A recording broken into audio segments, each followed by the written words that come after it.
연대기 성경 강좌 초급 47강 강의를 시작하겠습니다. 신명기 24장에서 28장까지 내용을 정리하겠습니다.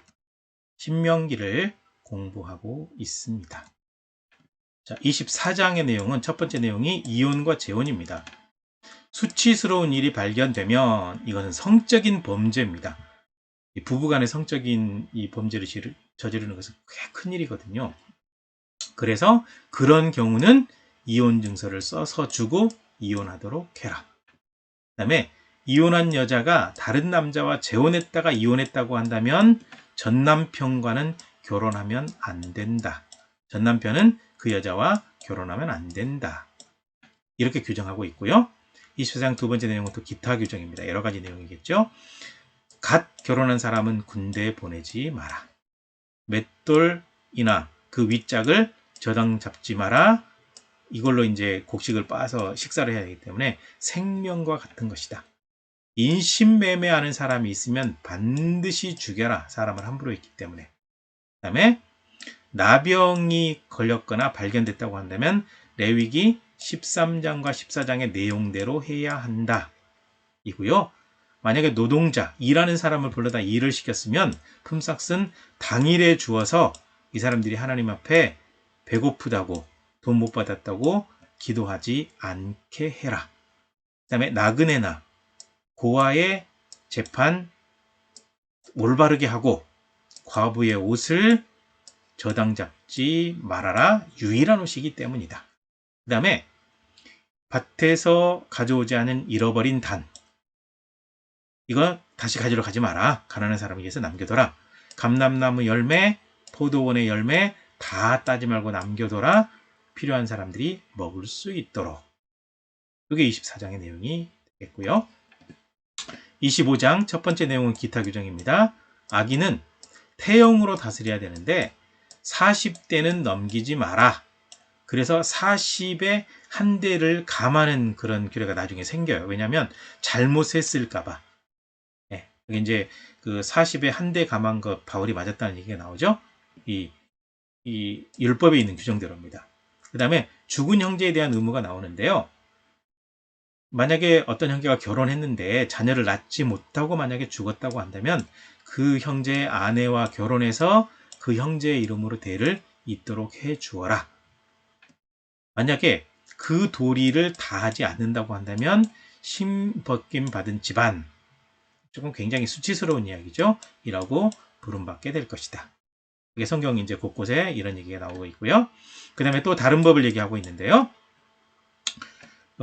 남자끼리 싸우고 있는데 자기 남편이 불리하니까 여자가 그 자기 남편과 싸우는 남자의 음낭을 잡았다고 한다면 손을 잘라라. 이 음낭은 이 생명을 낳는 씨앗이 담겨 있기 때문에 하나님께서 꽤 이 부분은 좀 강력하게 처벌을 하시는 것 같아요. 남자끼리 싸울 때 자기 남편이 불리해졌을 때 그런 일이 있으면 어쨌거나 그래도 봐주지 마라. 그 다음에 공평한 저울추를 사용하고 다른 것을 사용하는 것은 가증한 일이니까 절대로 하지 마라. 오타가 있네요. 4번입니다. 4번. 그 다음에 아말렉 사람들은 진멸해라. 나중에 가나안 땅에 정착하거든. 아말렉 사람들을 진멸해라. 요거는 이제 이스라엘 백성들이 지쳐 있을 때 아말렉이 공격했던 것 때문에 없애겠다고 말씀하셨거든요. 가나안 정착 후에 그 일을 해라. 그래서 훗날 이스라엘 초대왕 사울이 행했는데 잘못 행하는 바람에 하나님께 버림받게 되죠. 하나님께서 말씀하신 이 신명기 25장 이 뒷부분에 있는 내용, 그 명령을 그대로 수행한 겁니다. 그 다음 26장으로 가시게 되면 하나님께 드릴 토지의 소산에 대한 얘기 나오는데요. 처음 익은 것 하나님께 드려야 돼요. 이집트에서 인도하심을 기억하고 감사하면서 드리도록 해라. 그리고 항상 하나님께서 주신 복에 대해서 감사하면서 빈손으로 예물 드리면 안 돼요. 그 다음에 매 3년의 11조는 레위인과 나그네와 고아와 과부에게 주어야 된다. 그래서 명령대로 행하고 복을 달라고 기도해라. 순종하지도 않으면서 그러지 말고 명령대로 행하면서 복 달라고 해야 하나님께서 놀랍게 채워주신다. 이 말씀하고 있고요. 그 다음에 하나님께서 주신 규례와 법도대로 살아라. 그래서 하나님께서 주신 모든 규례와 법도대로 행해야 한다. 그렇게 되면 모든 민족 위에 뛰어나게 하시고 거룩한 백성이 되게 하신다. 이렇게 말씀하고 있습니다. 그러니까 순종이 얼마나 중요한지를 강조하고 있죠. 그 다음에 27장 보시게 되면 먼저는 돌 위의 율법을 기록하라고 말씀하고 있습니다. 모세와 이스라엘 장로들이 백성에게 명령했습니다. 하나님의 명령을 다 지켜 행해야 한다. 그 다음에 가나안 땅에 들어가는 날 큰 돌을 세우고 석회를 발라라. 그 다음에 모든 율법의 말씀을 이 돌에 새기고 에발산에 세우도록 해라. 돌에 분명히 기록해서 보고 지키게 하려고 이렇게 하신 거죠. 그 다음에 에발산에서 선포할 저주에 대해서 얘기하고 있습니다. 요단을 건넌 후 가나안 땅에 들어가서 축복과 저주를 위해 두 산에 서야 하는데 6개 지파씩.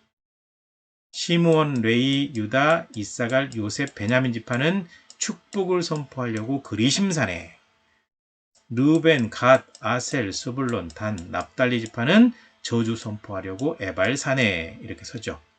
그리고 에발산에서 저주를 선포해야 되는데 법대로 살지 않으면 저주받는다.